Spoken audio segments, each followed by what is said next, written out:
I don't need you to want me, the alpha said, his voice steady, controlled. I just need you to stay. I stared at the contract in front of me, black ink on cream paper, and my hand was shaking. Not from fear, from the suppressants I'd been taking for 6 weeks straight, trying to push my heat back far enough to make it through the holidays without breaking down in my shitty apartment alone. The pen felt heavy. The room smelled like expensive leather and something else, something that made my omega instincts wake up and pay attention in a way they hadn't in years. I signed anyway. Hi, besties. Welcome to today's episode of Cozy BL Corner. Before we continue, I'd like to say something. So, here's the thing. My mom challenged me to get to 1K subs before the end of the year. We're currently at 607 subs as of editing this video. Help me prove my mom wrong by hitting that subscribe button. It really means the world to me. Thank you. Now back to the story. December 20th. 11 days until New Year's Day. 11 days of temporary safety, temporary warmth, temporary everything. And then I'd walk away with enough money to cover rent, medical bills, and the pack fine that had been hanging over my head since September. Cale Thorne sat across from me, perfectly still, watching me sign with dark eyes that gave nothing away. He was tall, maybe 6'1", with black hair cut short and shoulders that strained against a dark gray sweater. His scent hit me harder than it should have, clean and sharp like winter air, and something warmer underneath, and I had to lock my knees under the table to stay upright. Wrong. He smelled wrong. Too compatible. Too right. I pushed the contract back across the table and forced myself to meet his eyes. So, December 20th through January 1st. No claiming bites. No public acknowledgement. Separate sleeping spaces. I recited the terms like they protect me. Payment released in 2 parts. Automatic termination at midnight on New Year's Day. Correct. His voice was deep, controlled, the kind of alpha command that made something in my chest respond before I could stop it. Do you have questions? I had 1,000 questions. Why would an alpha like him, clearly wealthy, clearly powerful, need a contract omega for the holidays? Why not just find someone willing? Why the rules about separation and distance? But I didn't ask any of them because I needed the money more than I needed answers. No questions, I said. He nodded once, then stood. Your room is upstairs. Second door on the left. I've stocked suppressants, heat aids, anything you might need. If your heat starts early, there's a lock on your door and an emergency key. He pulled a small silver key from his pocket and set it on the table between us. You control access. Always. I stared at the key. Most contract arrangements didn't include that kind of safety measure. Most alphas in this situation would expect full access, full control. Why? The question came out before I could stop it. Because this is a contract, Cale said simply. Not a claim. You're not mine. You're choosing to be here temporarily, and that choice needs to be yours every single day. Something in my chest twisted. I picked up the key, closed my fist around it. Okay, good. He moved toward the door, then paused. Ellier. I looked up at the sound of my name in his mouth. Welcome, he said, and then he was gone. I sat there for a long moment, holding the key, breathing in his scent that lingered in the room. My omega instincts were screaming at me that this was dangerous, that an alpha who smelled this right was exactly the kind I should run from. But I was so tired of running, so tired of being alone. And this was temporary, controlled, safe. I stood, grabbed my bag, and headed upstairs to the second door on the left. The room was beautiful in that understated way that screamed money.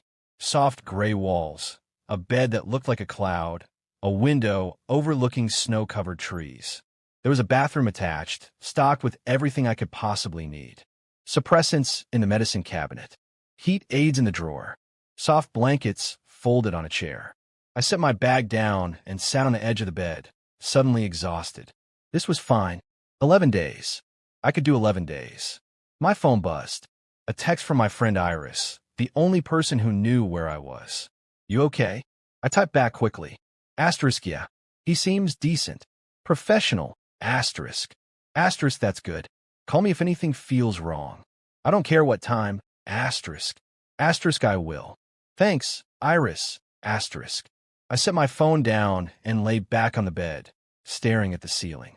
The suppressants are making me nauseous, making my head fuzzy, I've been taking double doses for weeks, trying to push my heat back, and my body was screaming at me that it couldn't hold out much longer. Just a few more days, just until my system stabilized. I close my eyes and try not to think about Kale's scent, about the way his voice had made my instincts respond, about how wrong it was that he smelled so right. I woke up 3 hours later drenched in sweat, my heart racing, heat crawling under my skin like fire. No, no, no, no. Not yet. Not now. I stumbled to the bathroom, turned on the cold water, pressed my face against the sink. My reflection looked wild, desperate, pupils dilated, skin flushed. The suppressants had failed. My heat was starting. A week early. I heard footsteps in the hallway outside my door. Steady, measured. Then Kale's voice, carefully controlled. Eliur, I can scent you. Are you all right? I gripped the edge of the sink. I'm fine. You're not fine. Your heat is starting. I know that. My voice came out sharper than intended. I need a minute. Silence. Then, I'm going to leave water and food outside your door. Lock it.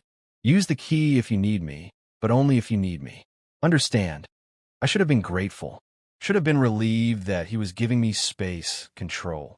Instead, my omega instincts were screaming at me to open the door, to let him in, to let him make this stop hurting. Understood, I managed. His footsteps retreated. I heard him moving downstairs, heard the quiet sounds of him in the kitchen. And then nothing. I locked the door with shaking hands, stripped off my sweat-soaked clothes, and collapsed back onto the bed. This was going to be a long 11 days. The first night was hell. Heat without an alpha was always bad, but heat after weeks of suppressants was worse. My body didn't know what it wanted, couldn't regulate, just cycled between burning up and shaking with cold. I used the aids Kale had left, took cold showers, buried myself in blankets. Nothing helped. Around 2 in the morning, I heard footsteps outside my door again. Slow, deliberate. Then Kale's voice, low and rough. Eliur. I didn't answer. Couldn't. I know you're awake. I can hear you. A pause. I'm not going to open the door. But I'm here. If you need me, I'm here. Something in my chest cracked. I'm fine. You're not. But I respect that you're trying to be. Another pause. There's a blanket outside the door. I scented it. It might help. I heard him walk away before I could respond. I lay there for 10 minutes, fighting with myself, before I finally unlocked the door and grabbed the blanket. It smelled like him, like winter air and warmth, and the moment I wrapped it around myself, something in my body settled. Not completely, but enough. I fell asleep like that, surrounded by his scent, hating that it worked. The second day was quieter. The heat had stabilized into something manageable, painful, but not unbearable. I stayed in my room mostly, only coming out when I knew Kale was occupied elsewhere. But I could hear him, downstairs in his office, his voice low and commanding as he took calls. In the kitchen at odd hours, cooking something that smelled incredible. In the hallway outside my door at night, just standing there, not speaking, just present. On the third day, Christmas Eve, I finally came downstairs. Kale was in the kitchen, surrounded by ingredients, cooking with the kind of focused efficiency that said he actually knew what he was doing.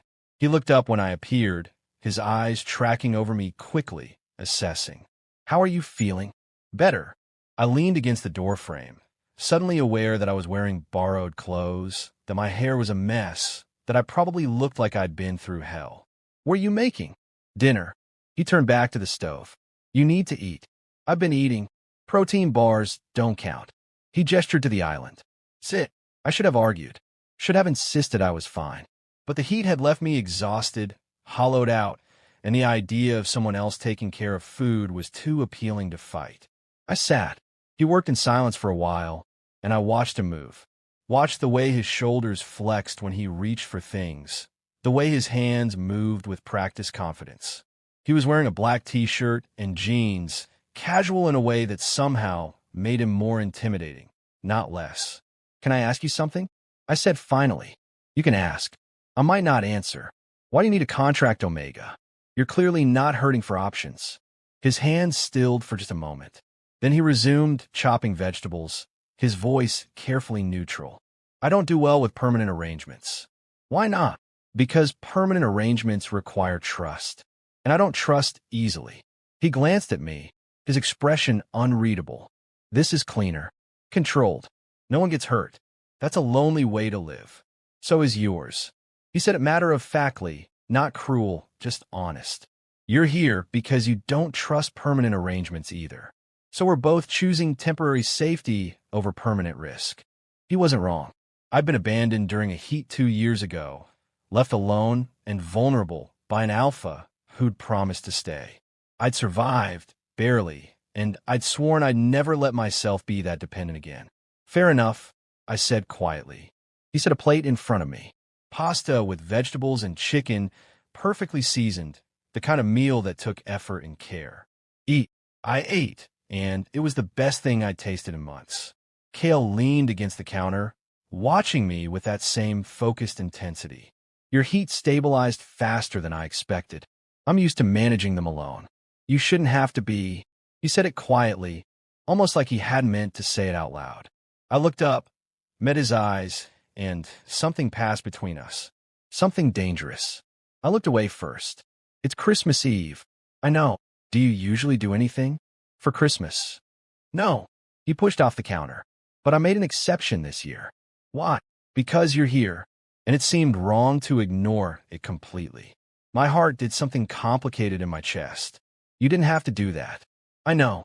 He moved toward the living room, and I followed, plate still in hand. The living room was decorated. Not excessively, but enough. A small tree in the corner with simple white lights. Garland on the mantel. It was understated and elegant, and somehow made everything worse because it was clearly done for me. Kale, don't. He cut me off gently. Don't read into it. I just thought it might make the next week more bearable. But I was reading into it. Was thinking about the fact that he'd sent a blanket for me, cooked for me, decorated for me. Was thinking about how none of this felt temporary anymore. Thank you, I said instead. He nodded, then moved toward the stairs. I'll be in my office if you need anything. Good night, Ellie. Good night. I watched him go, then sat on the couch with my plate, surrounded by Christmas decorations and his lingering scent, wondering what I got myself into. That night, I couldn't sleep. My heat was mostly gone, but something else had replaced it. Restlessness. Awareness. The knowledge that Kale was just down the hall, close enough to hear, close enough to reach. Around midnight, I heard his door open, heard his footsteps in the hallway, slow and deliberate. They stopped outside my door. I held my breath. I know you're awake, he said quietly through the door. I can hear your heartbeat. I didn't answer. I'm not going to open the door, he continued. But I need you to know something. A pause. This contract ends on January 1st. No matter what. Even if you ask me to extend it, even if I want it, it ends. Because if it doesn't end, I won't be able to let you go. Do you understand? My chest felt tight. Why are you telling me this? Because you smell too right. Because my instincts are telling me things I can't trust. And because I need you to know that when this ends, it's not because I don't want you. It's because I can't keep you. I pressed my hand against the door, wishing I could see his face. What if I don't want to be kept? Then we'll both walk away clean. His voice had gone rougher. But if you change your mind, if this becomes more than a contract for you, tell me now. So I can end it before someone gets hurt. I should have told him. Should have admitted that it was already more, that I was already in too deep. Instead, I said, it's just a contract, Kale. That's all. Silence. Then, good. Keep it that way. His footsteps retreated. I lay in bed, staring at the ceiling, my hand still pressed against the door where his voice had been, and told myself I wasn't lying. Christmas morning was painfully domestic. I woke up to the smell of coffee and cinnamon, stumbled downstairs in borrowed sweatpants and a t-shirt, and found Kale in the kitchen making breakfast. He looked up when I appeared, and something in his expression softened. Merry Christmas, he said. Merry Christmas. I moved to the coffee pot, pour myself a cup, try not to notice how natural this felt. You didn't have to cook. I like cooking. He slid a plate toward me. Cinnamon rolls, fresh and warm. Besides, it's Christmas. I sat at the island, pulling the plate closer. Do you have family? Anyone you usually spend the holidays with? His jaw tightened almost imperceptibly. My family doesn't do holidays. Why not? Because my father believes holidays are a waste of time, and my mother died when I was 15. He said it flatly, no emotion. Christmas was her thing. After she died, we just stopped. My chest hurt. I'm sorry. Don't be. It was a long time ago. He turned back to the stove. What about you? Family. Pack Omega was supposed to bond with someone they chose. Decided I'd rather starve than spend my life with an alpha who saw me as an obligation.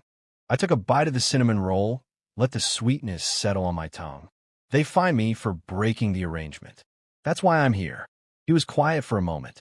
Then good. I looked up. Good. Good that you chose yourself. He met my eyes. Even if it cost you. Something warm bloomed in my chest, dangerous and terrifying. Yeah, well, temporary safety is better than permanent misery. Is it? He asked it quietly, like he was asking himself as much as me. I didn't have an answer. We ate in comfortable silence after that. And when we were done, Kale disappeared for a few minutes and came back with 2 small wrap boxes. I stared at them. What are those? Gifts. He set one in front of me. Open it. Kale, we have a contract. You don't need to. I know I don't need to. I wanted to. He pushed the box closer. Open it, Elia. My hands were shaking as I unwrapped it. Inside was a book, hardcover, beautiful. The author was one I'd mentioned in passing 3 days ago, a comment I'd made while we were talking late at night, something I didn't think he'd been paying attention to. But he had been. He'd been paying attention. Kale, your turn. He nodded at the second box. I picked it up, this one heavier, and unwrapped it carefully. Inside was a set of high-quality art supplies. Pencils, sketch pads, charcoal. Everything I need to draw again. Something I hadn't done in 2 years because I couldn't afford supplies. My throat was tight.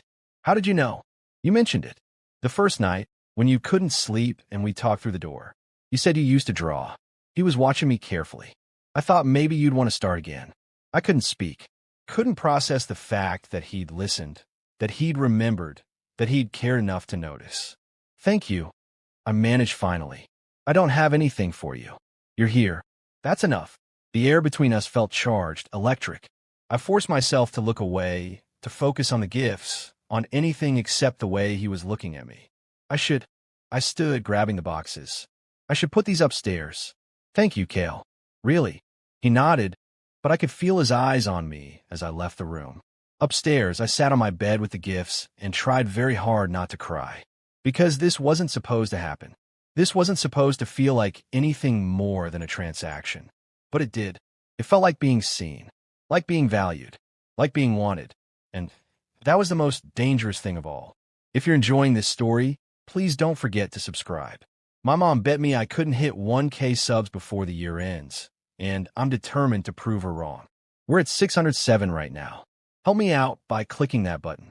It takes 2 seconds and means everything to me. That afternoon, we fell into an easy rhythm. I sketched while Kale worked in his office, and every so often he'd appear to check on me, to bring me water or food, to make sure I was okay. We didn't talk much. Didn't need to. The silence was comfortable, familiar in a way that made my chest ache. Around evening, I wandered into his office without really meaning to. He was at his desk, papers spread out in front of him, his phone to his ear. He looked up when I entered, held up one finger, finished his call. Everything okay? He asked. Yeah, just can I sit here while you work? His expression softened. Of course. I settled into the chair across from him, pulled out my new sketchbook, and started drawing. He went back to his work, and we stayed like that for hours, just existing in the same space, comfortable and quiet. At some point, I looked up and found him watching me instead of working. What? I asked. Nothing. But he didn't look away. You're good at that. Drawing. I'm rusty. You're good, he repeated. And there was something in his voice, something warm and certain that made my heart race. I forced myself to look back down at my sketch. Thank you for the supplies. You didn't have to. I know. Then why did you? He was quiet for a long moment. Then, because I wanted to see you happy. And you looked happy when you talked about drawing. My pencil stilled. Kale. I know. He stood, moved around the desk. I know what I'm doing. What we're doing. And I know it's dangerous. He stopped in front of me, close enough that I could smell his scent, feel the heat of him. But for the next week, can Can we just let this be what it is, without worrying about January 1st? I looked up at him, at the vulnerability in his eyes that he was trying so hard to hide. What is this? I don't know. His hand came up, hovering near my face, but not quite touching. But I know I like having you here. I know I sleep better when you're close. And I know that when this ends, I'm going to regret every moment I didn't spend with you. My breath caught. You're making this really hard. I know. I'm sorry. Don't be sorry. I stood, and suddenly we were inches apart. Just don't make promises you can't keep. Okay. His hand finally made contact, fingers brushing my jaw, and I felt that touch everywhere. No promises. Just now, I whispered. And then against every rule in the contract, against every instinct telling me this was dangerous, I leaned in. He met me halfway, his mouth careful against mine, his hand sliding to cup the back of my neck. The kiss was soft, tentative, like we were both afraid we'd break something fragile. When we pulled back, his forehead rested against mine. This changes things, he murmured. I know. January 1st still stands. The contract still ends. I know. Okay. He kissed me again, softer this time. Okay. We stayed like that, breathing each other in, pretending that temporary could be enough. That night, we didn't sleep in separate rooms. Not because of heat or instinct, but because neither of us wanted to be alone. We lay in his bed, careful space between us, not touching but close enough to feel each other's warmth. Tell me something, I said into the darkness. Something real. He was quiet for a moment. Then, I had a mate bond once. When I was 22. It was supposed to be permanent, supposed to be forever. I turned toward him. What happened? She decided I wasn't worth staying for. Said I was too cold, too controlled, too broken. His voice was flat, emotionless. She asked me to break the bond. And I did. That must have hurt. It did. For a long time. He shifted, and I felt his hand find mine in the darkness. That's why I do contracts now. No one gets hurt if it's temporary. Except you're getting hurt anyway, I said softly. Aren't you? His fingers tightened around mine. Yeah, I think I am. I moved closer, closing the space between us, and let my head rest against his shoulder. Me too. His arm came around me, holding me close. 6 more days. 6 more days, I repeated, and we both pretended that would be enough time to say goodbye. The next morning, I woke up tangled around him.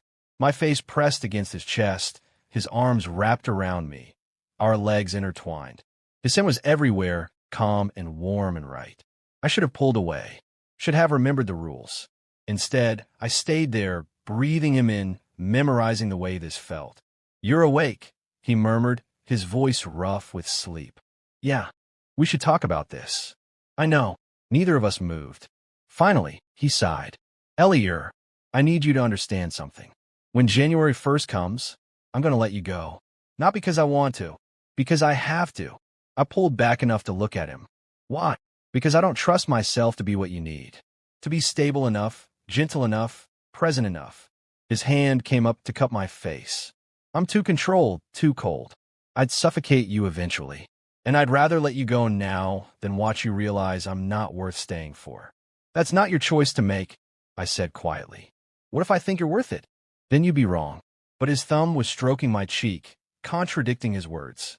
Please, Elier, don't make this harder than it already is. I wanted to argue. Wanted to tell him he was being an idiot, that he was worth more than he thought. But I could see the fear in his eyes, the certainty that he'd fail, that I'd leave. So instead, I kissed him, slow and soft, and full of everything I couldn't say out loud. When we pulled apart, he pressed his forehead against mine. 5 more days. 5 more days, I agreed. And we both knew it wouldn't be enough. So here's where I need your contribution. Do you think Elier and Kale would actually let each other go when January 1st comes? Can a bond that's strong really end just because a contract says so? Drop a comment telling me if you want part 2. And don't forget to subscribe. My mom bet me I couldn't hit 1K subs before the year ends, and we're at 607 right now. Help me prove her wrong. Your subscription literally takes 2 seconds, but means everything to me. See you in the next one.